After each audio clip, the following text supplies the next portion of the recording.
I'm from Oakville, Ontario. I grew up there, been there for my whole life until about 3 years ago. I moved down to Hamilton. But yeah, man, Oakville, Ontario, Toronto, Canada. That's me. That's B-roll. You say I'm from Toronto, that's cool because it's my city and shit. But I'm from Oakville. People in Toronto gonna know I'm from Oakville. I became an artist purely out of fun and just joke. I'd say when I first started writing, I was in the 8th grade when I first started, or 7th grade, something like that. But I remember the first rap I wrote. I remember I showed it to my brother. We was on our way back from the convenience store back in Oakville. Bopping his head. He's like, "This is hard." I'm like, "This is hard." He's like, "This is hard." I was like, "Bet." So then I just kept going with it. In my grade 8 English class, I had a teacher, right? And he'd make us like write down like our feelings and like our day and like journal shit in this book. But I didn't want to do that. So I just started writing raps in the book. And up until I would say like near like the end of grade 8, I had probably like 30 to 50 songs, something like that. They were ass, but they were songs. So it was one of those things where I liked just the energy of it. Like I was really like, okay, yeah, this is hard. It was when I saw the Double XL freshman list of 2016, that one. When I seen Uzi go, I was like, yo. And then when I seen Yachty go, I was like, yo. And then I seen Kodak at the end, I'm like, bro, okay, I gotta do this, bro. This is hard. So then I was like, okay, bet. So then me and my friends in the 8th grade, we was just writing disses to each other, but it was cool like that. When it comes to taking music seriously, being an artist, I'd say that came when I was like 17. I'd say like 3 years ago, I was time where I was very like, what am I going to do with my life? And I was very down and stuff. So I was kind of like weighing my options. I was saying, okay, what am I good at? What am I not good at? What's something I could do for the rest of my life? What's something I'm not doing for the rest of my life? And it was just came down to music every time. And it was like everything came down to the music, bro. Like I low-key quit basketball to do music. My biggest influence, I had to say, a Boogie, man. Boogie. I got Buddy on my poster right here. I got a few more somewhere around here, but yeah, Boogie, man. I was listening to Boogie since like 7th grade. Actually, it was one of the same homeboys. I remember his name, bro. It was Jack. He put me on Boogie. He showed me my shit from Boogie, and it was just hard. Like, it was just plain old hard. I was like, bro, I can't deny this, So then I just started listening to him, and then he dropped that the artist tape. And that shit connected with me like crazy because I felt like we was going through the same thing because I was really going through it with Shorty at the time, So it was kind of like, this is, I understand this guy. So that's pretty much where it started. Top 3, okay, I'm gonna do top 3. I can do top 3. I'd say Let's Start Over. It's an unreleased track I got. It's gonna be on my EP actually. So the quicker y'all tap in, is the quicker that shit gonna come out. So the first one, let's say Let's Start Over. The second one would have to say Get to You. That's a song that means a lot to me, mostly because of the fact that I wrote that for a girl that is no longer in my life. And it was like when I wrote the song, she was in my life, so it's kind of like, it was like foreshadowing almost. You know what I'm saying? It's kind of like B-roll world, whatever was in that space was telling me, hey man, like B-roll world can see the future, bro. I'm not gonna lie to you. B-roll world sees the future. And it told me, man, you're gonna wish you spent your life with that. Now when you hear the song, you're gonna understand. It's gonna make sense to you when you hear the song. But you know what I'm saying? I'd say the third song would have to be Let Me Down. Those are from my unreleased. That's gonna be on my mixtape. Let Me Down. It's the last song on it. First of all, I just love the melodies on it. Like I feel like it just came out. I recorded it in like an hour, man. It just came out of me, man. And then pause. And then but yeah, like it's just one of those. It just happened, and whatever. Thank God I was the one I was able to make that song because For sure. This is one of those things that you look back and you just think, damn, like I really snapped on that shit. My favorite release track is easy. My top one, Treat You. The second one would be Hey, and the third one would be Make Me Feel. Neither. Okay, yeah, I get that a lot. That's cool, man. That's cool. Yeah, I like Neither. I made Neither a long time. I made it in 2022 January. I made that in like 30 minutes. And I'll tell you how, because my brother, right? Yeah. Shout out to Son, man. Shout out to Son. It was around Christmas time. Shout out to Son, man, for real. Shout out to Son. But I recorded it, I'd say either the last week of December or the first week of January. But what happened was my brother was saying like, yeah, man, I'll get you another gift for Christmas. I owe you a music video. So I was thinking I was gonna get a music video for that track. So I'm hype. I'm thinking, man, like I need a perfect song for a music video. I hop into the crib. Luckily my Dukes wasn't home at the time, so it was just me and him in the crib. So I run to my room, I start recording. I may need her, bro. I was like, this shit is tough. I show my brother, he's like, yeah. I'm making a music video for this. Sadly, it didn't fall through because some shit happens. But man, it was crazy. It was just B-roll. That was the start of B-roll world, I'd say. That was the first time I was really like it just came. The song just came. But yeah, like you can feel when the energy's there and you just make that song. But hell yeah, man, I would not be here without the song. The days, man, the days when I was making songs like Stupid, that was my first song I ever dropped on SoundCloud. He was so supportive, man. He was so supportive. I remember there was times he'd have girls at the crib that was laughing at me with the songs I was making, and the whole time he was there, he was like, yo, bro, I know it's not the best, bro, because he kept it a band with me, you know? He kept it real. He said, yo, it's not the best, but bro, keep going, because at the end of the day, we all start somewhere, and we're all gonna be bad at one point. So as long as you keep doing it, you're gonna get there. So I really owe all this to him, man. He helped me stay grounded. He helped me stay confident. All that stuff.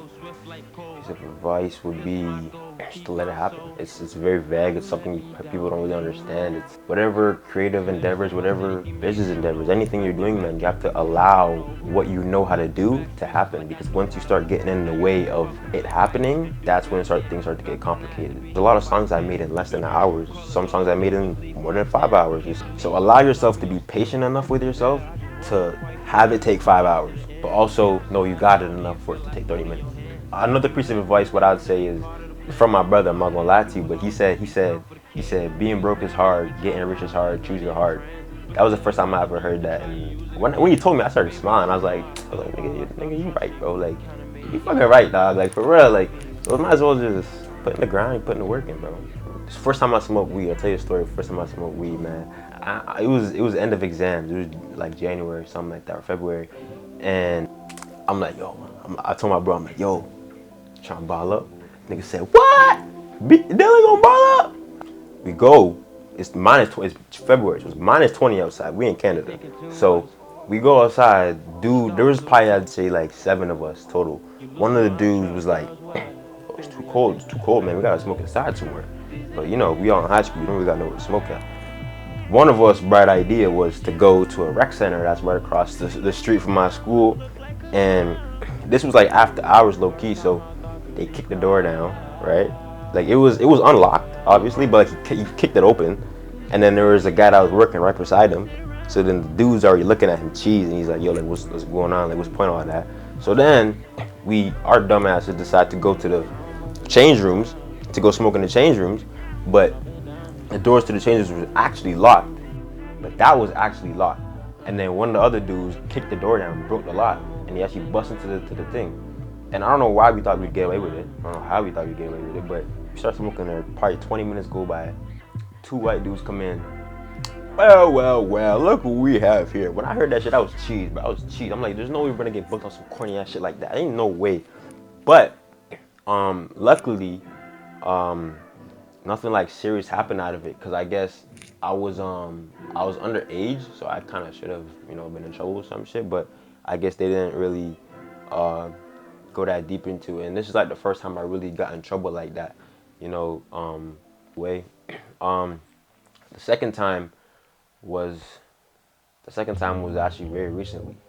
Was I'd say a month and a half ago, 2 months ago. I dropped out of school, university. Yeah, went to Laurier, but I dropped out and I was like, man, I really gotta do this for real. I'm gonna do this, and here we are, fam. So my favorite artist-wise, like in terms of their art, I really appreciate them is Drake.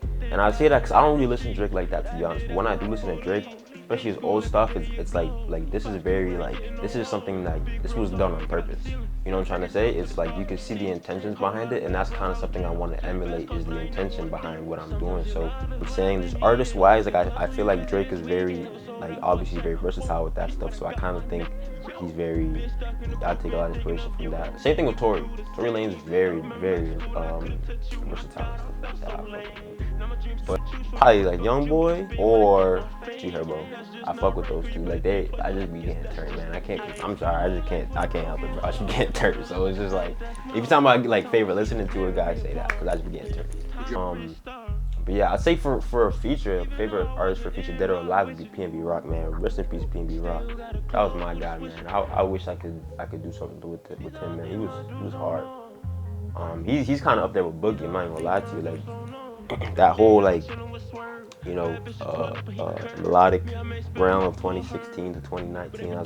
That's my shit, man. I love that stuff. It's called Do the Same. Also, AKA Dukes don't know. I don't know if it's a Toronto thing, but Dukes means like parents. Like the song is pretty much just like a reflection of my life up until I'd say high school. Things that like I went through that my parents won't know about, that they don't know about. It's not like it's all bad things, you know what I'm saying? It's just things they don't know about, you know what I'm trying to say? It's just me being honest.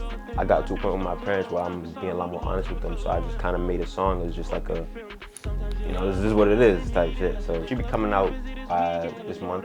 Can't wait, man. It's one of my favorite songs actually. It's unreleased right now. Yeah, I have a project. It's a mixtape. It's called Songs Is All I Have. I named it that because when I look back at my life, it just boils down to the songs, man. Like I've pretty much written and recorded everything that goes on in my head and everything that goes on in my life. It's to the point where it's like, if everything was to fall to shit, you know, the songs is all I got left. You know, that's left of me. So I named it that because at the end of the day, it's an extension of myself, and you know, that's all I have. Nah, well, it's about Shorty. It's about two girls actually. The first half is about girl I was messing with. I was really messing with her.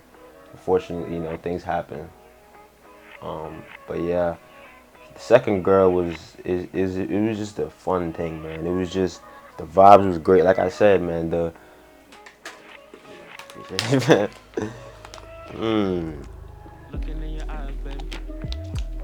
Yeah, the project is it's about two girls. It's about two different girls. The first half is about someone that was really special to me. I'm not gonna lie. Unfortunately, you know, things happen, but yeah. So the second girl, like I said, it was just pure fun. It was just a good time we was having, and then, you know, same thing. You know, falling out happens. So it's just like I said, the whole experience of it. It was put onto the songs. The energy was there. Like when I said, it's a tape of just pure energy and pure just realism and all that stuff. It's true because yeah, man. When I made that song, it was weird, bro. Like, cause I was with her, like, you know, the night before. And if you listen to the song, that topic came up. And instantly, man, I was like, man, I gotta make a song of that. That shit was hard. She said that shit to me. I was like, shit, I gotta make a song of that. And I did. Like I said, man, this whole project is energy. It's pure energy that is being printed on these tracks. Best way I can explain it. The last song, Let Me Down, that was about the same girl, you know. But yeah, Let Me Down, I love the melodies on that track. Another song on there people would be surprised to know about is the second one. The second song on that is called One Question. It's different, I'll tell you that. It's very different. Not something you hear me on, you think you'd hear me on. Whatever you think it is, you're probably wrong. The message is it's straightforward. It's, do you think it's gonna happen, bro? Like, do you genuinely think it's gonna happen? Because if you don't, if you have doubts, bro, I know people say, oh yeah, everyone has doubts. I have doubts, but at the end of the day, those doubts last for a second. Because at the end of the day, I know what I'm capable of doing. I know I'm gonna do well in this. I have faith in myself, confidence in myself. And it's, if you don't have a level of confidence where you're looked at as delusional sometimes, bro, like you're not gonna make it, because you need that level of confidence. I'd say one thing everyone should do is reflect on themselves, because you learn a lot about yourself, and it'll make it so much easier to just move around in life knowing those things. So I'd say first, look inwards, and second is to just confidence, man. Just make sure you know you're gonna do it, and if you got work to do, make sure you go get that work done. I can't tell you too much about what's next, but you will 100% see a lot more of me and hear a lot more of me, and you're gonna like what you hear, you're gonna like what you see, and we gonna go to the top. Be your world and go to the top, man. I'm telling you right now. Mark my words, nigga.